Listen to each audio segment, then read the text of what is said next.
This is the controller for the MAGNAVOX Odyssey 2, the joystick controller. And this thing feels a lot like one of those really old school computer joysticks we used to have. It's definitely spring loaded in there. Look at this. You see the force this thing pulls back. And you can play that with your thumb, or you can grip it like an arcade joystick. And they give you little traction pads here, so in theory it won't go flying out of your hand if you're really getting into a game of Casey Munchkin on the MAGNAVOX Odyssey 2. Look at the back side of this. Unlike the Atari joysticks, we don't get any feet, any little rubberized feet. So I'm not sure if that was a cost-saving measure or if MAGNAVOX just thought that you'd be holding the controller like this.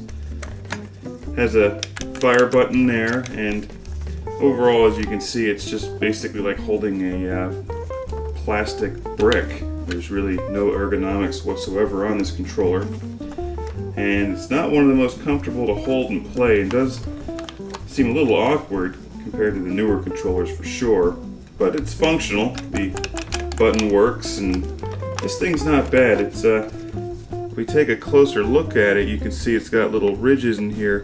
It's a bit dirty because this thing is practically 30 years old.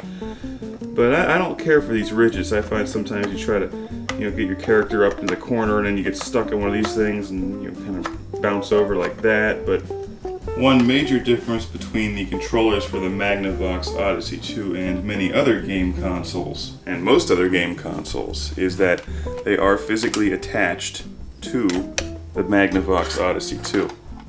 So, in effect, this entire thing is your controller.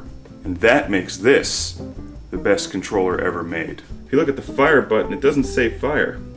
It says action. That's a nice touch, because when you push the action button, things happen. And they may not be just firing. It could be, say, the brakes on a car.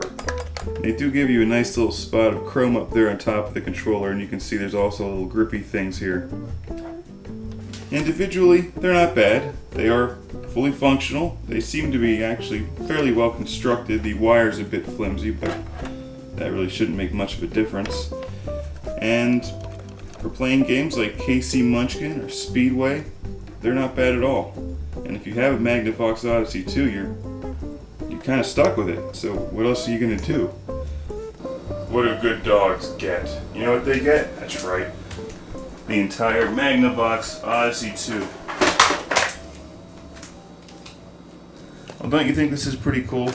I mean, admittedly, it's kind of a mess because the controllers don't come off of it, but it's still a good game system. Stella, come here. Look at this controller. Come here. Don't you like that controller? Yeah, it's not too bad. I know. I agree. It's sort of a cluttered mess. But look at all these wires. Doesn't that give you the feeling like you got value for your money?